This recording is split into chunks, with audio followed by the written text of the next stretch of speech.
Polypede Works here, coming to you once again with One Piece chapter 1178 entitled A Fading Nightmare.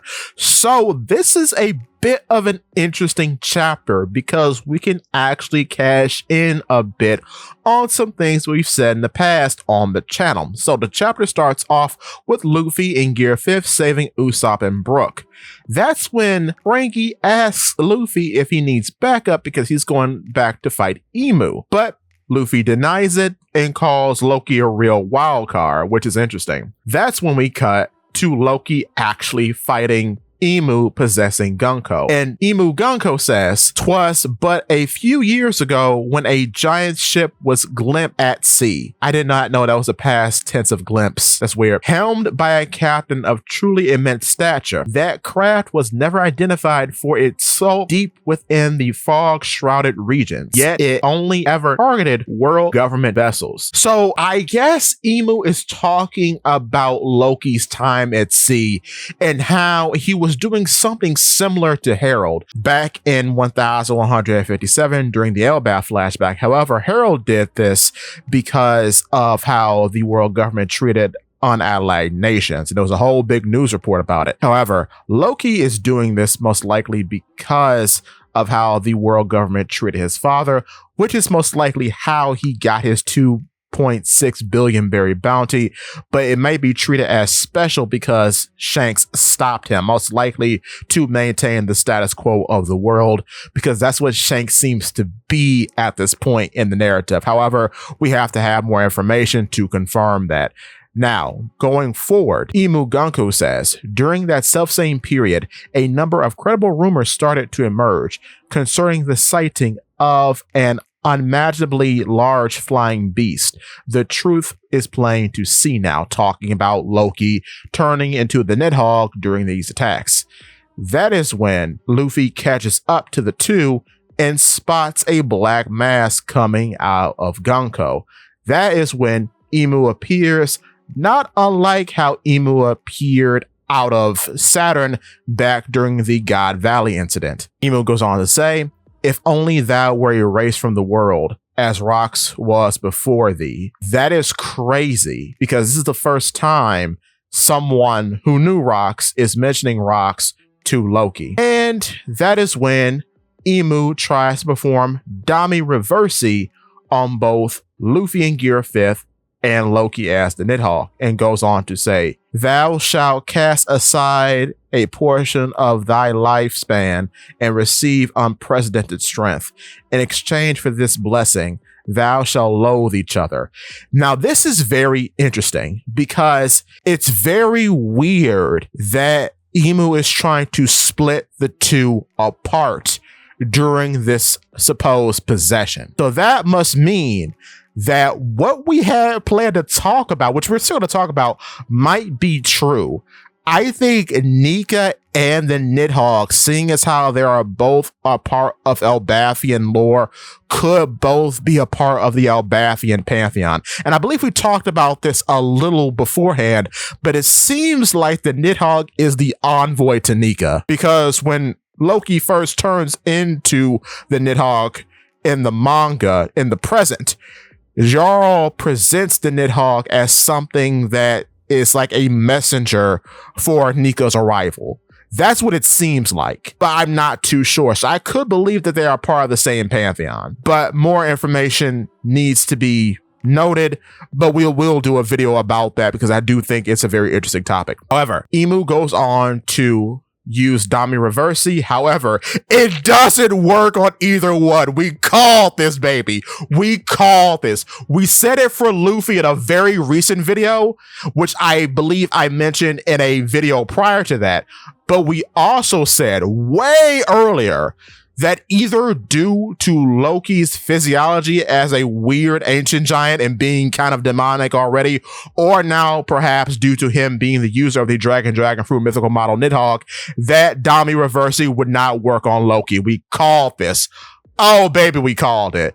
Very good. So it doesn't work on either. Luffy says, "What's the big idea? This thing doesn't even hurt." And Loki's more focused on rocks as he says, "What a pain." Did you just say rocks? That's when Luffy uses Gum Gum Booming Dawn Gatling and blows holes into Emu.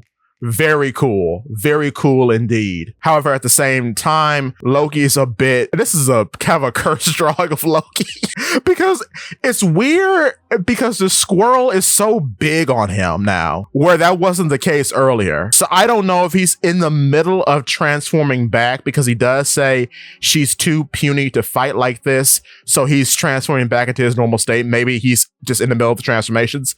But speaking about being in the middle of transformations, he summons Ragnar to his now human hand. And Ragnar is a hammer with a squirrel face and squirrel ears on it. Very good. This is the first time we're seeing Ragnar like this. I love it. But that's when he calls out to Luffy to move, and he charges up a Niflheim and freezes Emu and Gunko in a big block of ice. And Luffy's like, whoa, is that your finishing move? I guess it is, because he's used it to finish fights like twice now. Once here and again earlier against the Draugr nightmare creature. But Luffy loses Gear 5th as the fight is over, and Loki goes on to say, I have no idea what you are, but doing it this way is much quicker. Besides, I was way too big for way too long. So that's weird. I was way too big for way too long. That might be a weird translation snafu, but I wonder, because of the weird rules that the Nidhogg has with size as a thing already, I wonder, is this the first Zoan transformation that actually fatigues the user? We'll have to wait and see on that, but that's an interesting statement. Meanwhile, Elbaf is still on fire. Giants are being purified. Jinbei puts out another fire with the Cloud Sea shoulder throw, and we saw that earlier. Zeus is hard at work putting out fires from the previous chapter. And something very interesting happens that I think is going to cause a lot of people to ramp up production on Chopper is the forest deity or what have you type theories, which I think are all bunk. I don't like them at all. But here is an interesting point. Chopper continues to hit possessed giants in Monster Point. When he hits them, they are exercised. I thought Brook was going to be able to do this. Maybe he can in the future. We'll see with future fights with Emu and co. But no, Chopper is exercising giants of their demon possession. You see the demons fly out of them just by hitting them. And what's weird about this now is that Zoro questions how he's able to do it. Chopper has no idea, as he says, no idea. Seems like I can undo their demonification just by hitting them. And Zoro says, maybe it's because you're an amazing doctor. And then we get the whole don't compliment me, you jerk gag that he often did in the past. However, I have my own theory about this. I have made several videos, and I'll try to list them all here, but they'll be at the end card too. At least a couple will. But my thought is that seeing as how Chopper is the user of the human fruit, he is a avatar of humanity. So when someone is afflicted by a inhumane possession, perhaps he can literally lay hands on them and purify them of their affliction, restoring their humanity. Maybe this is an effect of the human fruit, especially seeing as how now Chopper might be closer to awakening than we think, or technically you could say he is awakened as Monster Point, because I have often thought that Monster Point was a failed awakening, just a mastered failed awakening, but he hasn't had a true awakening yet, obviously because he doesn't have a Hagoromo around him. But I think this could just be an effect of the human fruit, especially seeing as how Monster Point could be perhaps considered a false awakening.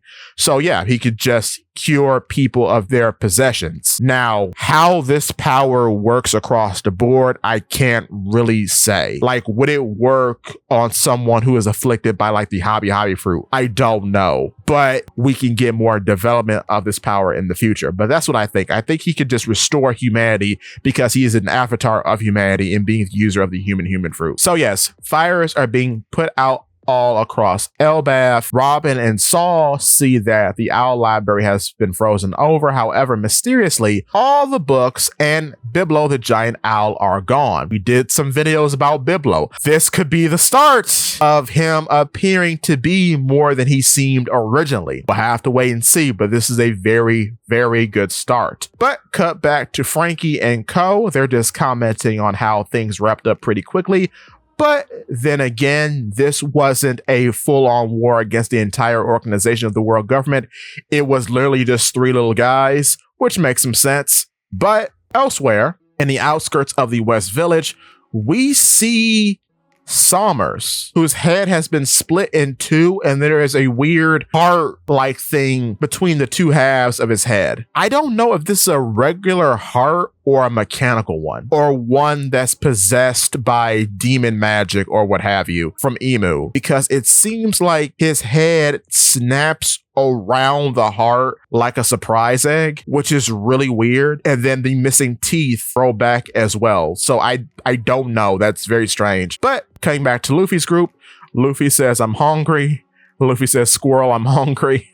Ragnar just replies, "Squeak." Ragnar is huge. Looking at him now in comparison to Luffy when he's normal, Ragnar is gigantic. Yeah, so he is... I don't know if he's an Albathian squirrel. I guess he is technically, because Ratatasker most likely is a denizen of Elbaf. So I guess by technicalities, he is an Albathian squirrel. But Loki goes on to say, "Go back to the village then. It ain't like I carry food on me." What's with the weird look anyway? All right, because this is the first time he's seeing Luffy shriveled up. That's funny. But that's when we cut to Emu, who is still all broken up, encased in ice, but then they just vanish. And then we cut back to Marijois, the Holy Land, of which has suffered a bit of destruction. This is the first time I think we're seeing the Holy Land after the events of Elbaf. We haven't seen it in the present as of yet. So yeah, some buildings have been burned down from the looks of it. Very interesting. I wonder what happened. But yeah, cut to Pangaea Castle, the Flower Room,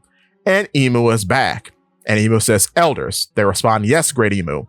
The Holy Land will be without Mu for a short while." So Mu's actually leaving. Emu is leaving the Holy Land. I wonder, is this when we'll get to see what Emu looks like without the shroud? I'm very interested in that. That's going to be something. That's something to notice. I wonder how coolly it'll be played off. Will we see like a mysterious person, presumably a woman, that's what I'm thinking, wearing like sunglasses or something somewhere out there in the world, and that would just be Emu? I wonder, is Emu actually going to leave? Or is it going to be through that weird teleportation bit? I don't know if they're physically going to leave the room. Very interesting. There also seems to be somebody in the room with Emu. I don't know if this is just a shorthand depiction of the elders, because it can't be the handler, Gunko, because she's still back in Elbaf. So I don't know what that person is or who those people are. Very odd indeed. But that is the end of the chapter. Very good chapter. A lot to think about from this chapter. And we'll be making more videos about all the subjects talked about here. However, no break next week, which is great. So if you have been enjoying the video, please click the like button. And if you want to see more content from me, hit the subscribe button, followed by that bell so you never miss a video. And if you could, please hit the hype button, because it does help. With that being said, give me your thoughts and tell your friends about Polypede Works.